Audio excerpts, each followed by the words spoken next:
Good evening प्यारे बच्चों, मैं हूं आपकी एजुकेटर पूर्णिमा और हम करेंगे वर्कशीट नंबर 48। सब्जेक्ट है आपका सामाजिक विज्ञान, क्लास है आपकी 10वीं और ये वर्कशीट है आपकी 28 अक्टूबर की।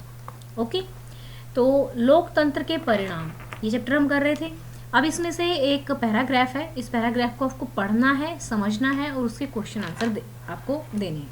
कोई भी समाज अपने विभिन्न समूहों के बीच टकरावों और विभाजनों को पूरी तरह और स्थायी रूप से खत्म नहीं कर सकता, पर हम अंतरों व विभेदों का आदर करना सीख सकते हैं।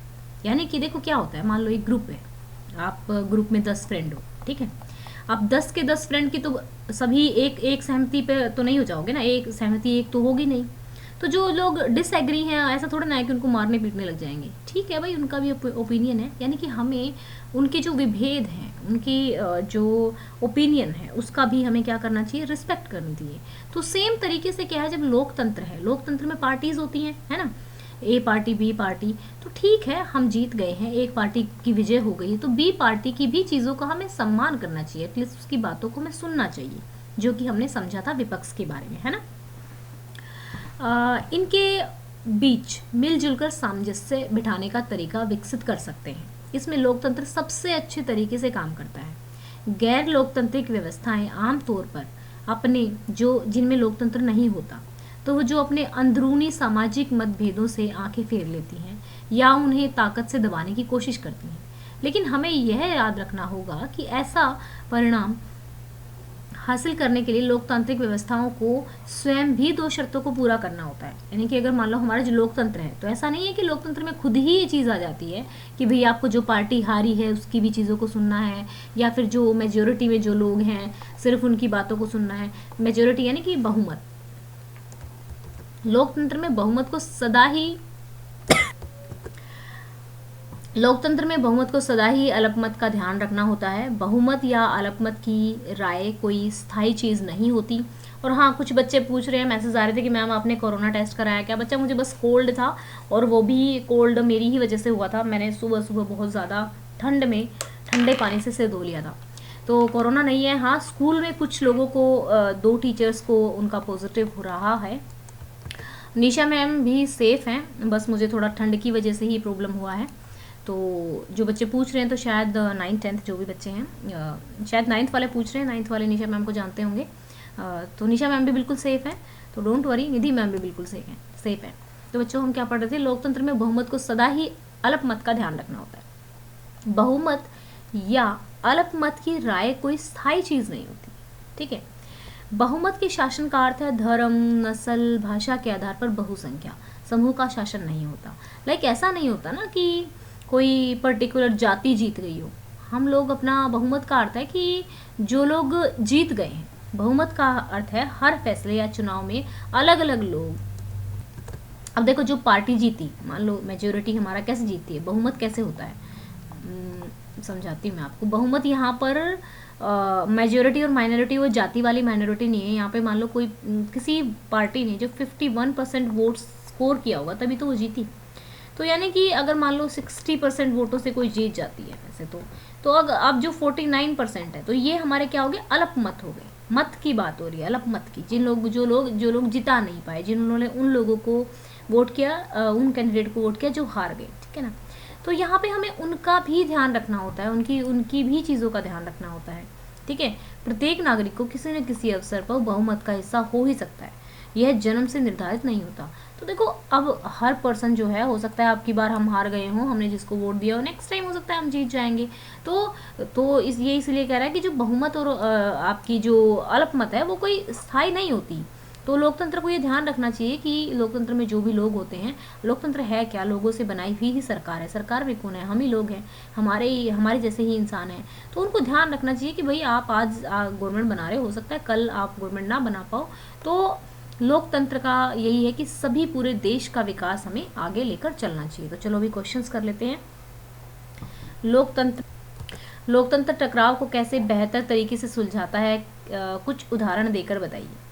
लोकतंत्र एक उत्तरदायी और जिम्मेदार, देखो कुछ क्या है कि आप लोगों को पॉलिटी में थोड़े से ना शब्द थोड़े से मुश्किल लग रहे होंगे, लेकिन क्या है कि पॉलिटी सब्जेक्ट ही ऐसा है जिसको हम अपने शब्दों में, कुछ शब्द ऐसे होते हैं, यानी कि जो आपका सामाजिक राजनीतिक शास्त्र है उसमें शब्द वही, जैसे उत्तरदायी, जिम्मेदार, एग्जैक्टली आपको यही शब्द यूज़ करने हैं, ठीक है, तभी आपका जो आंसर होगा थोड़ा इफेक्टिव लगेगा। बाकियों में हम थोड़ा सा इजी कर सकते हैं, लेकिन यहाँ पर हमें थोड़े थोड़े यही चीज़ें लिखनी पड़ेंगी। इसमें सामाजिक मतभेदों पर मिलजुल कर सामंजस्य बिठाने की कोशिश की जाती है। लोकतंत्र में बहुमत द्वारा अल्पमत का ध्यान रखा जाता है। उदाहरण, भारतीय संसद में विभिन्न मुद्दों पर सरकार और विपक्ष में टकराव होते रहते हैं, लेकिन उन्हें आपस में विचार विमर्श करके सुलझा लिया जाता है। जैसे जीएसटी पर काफ़ी डिबेट हुआ, और धारा 370 है उसको लेकर काफ़ी डिबेट हुआ, लेकिन आपस में मिलकर सुलझा लेते हैं, डिस्कशन होता है और उसके बाद कानून बन जाते हैं, ठीक है ना। तो चलो नेक्स्ट, ऐसा तो नहीं होता ना कि विपक्ष की बिल्कुल ही बात नहीं सुनी जाती है। आपको क्यों लगता है कि अल्पमत का आदर भी होना चाहिए? अपने अनुभव से कुछ बताइए। बिल्कुल होना चाहिए भाई, मान लो हमने किसी पार्टी को वोट दिया है और वो हार जाती है, तो इट डजेंट मीन कि हमारी जो नीड्स हैं, जो 49% जनता है जो जिसने वोट दिया, तो उसकी बिल्कुल ही आदर ना किया जाए। वास्तविक लोकतंत्र वही होता है जहाँ अल्पमत का भी आदर होता है, क्योंकि लोकतंत्र में बहुमत और अल्पमत की राय कभी भी स्थायी नहीं होती है। अल्पमत में भी देश के नागरिकों द्वारा चुने गए जनप्रतिनिधि ही होते हैं, और इसीलिए अल्पमत का भी आदर होना चाहिए, ठीक है। तो आपको थोड़ा सा जो क्वेश्चंस हैं उनको, अगर आपको सब्जेक्ट समझ में आ जाएगा तो देखो, वैसे तो आप लोग कमेंट करते ही हो कि मैम हमें एसएसटी अच्छा लगने लगा है, हमें एसएसटी अच्छे समझ में आता है, तो मुझे बहुत अच्छा लगता है। हम इनको ऐसा नहीं है कि वर्कशीट तक ही सीमित रखेंगे, चैप्टर्स करेंगे। तो अगर आपने वर्कशीट में अच्छे से कर लिया होगा ना, जब मैं चैप्टर कराऊंगी तो आपको और भी ज़्यादा अच्छे से समझ में आ जाएगा। फिर आपको क्वेश्चन आंसर याद करने की नहीं, अब जैसे मैं खुद बना के लिख देती हूँ, आप वैसे ही बना के लिखने लग जाओगे। लोकतंत्र में बहुमत के शासन का अर्थ बहुसंख्यक समूह का शासन नहीं होता, समझाइए। बहुमत में सभी धर्मों, नस्लों तथा भाषाई समूहों के लोग शामिल हो सकते हैं, यानी कि जो मत करने वाले हैं, वोट करने वाले हैं, उसमें सभी धर्म, नस्ल और भाषाई समूहों के लोग शामिल होते हैं। अर्थात बहुमत में अल्पसंख्यक और बहुसंख्यक भी शामिल होते हैं, यानी कि जो मेजोरिटी है या माइनॉरिटी है वो भी शामिल हो सकते हैं। लोकतंत्र तभी तक लोकतंत्र रहता है जब तक प्रत्येक नागरिक को किसी न किसी अवसर पर बहुमत का हिस्सा बनने का मौका मिलता है। इसीलिए लोकतंत्र में बहुमत के शासन का अर्थ बहुसंख्यक समूह का शासन नहीं होता है ना, सभी की वो ध्यान में रखना होता है।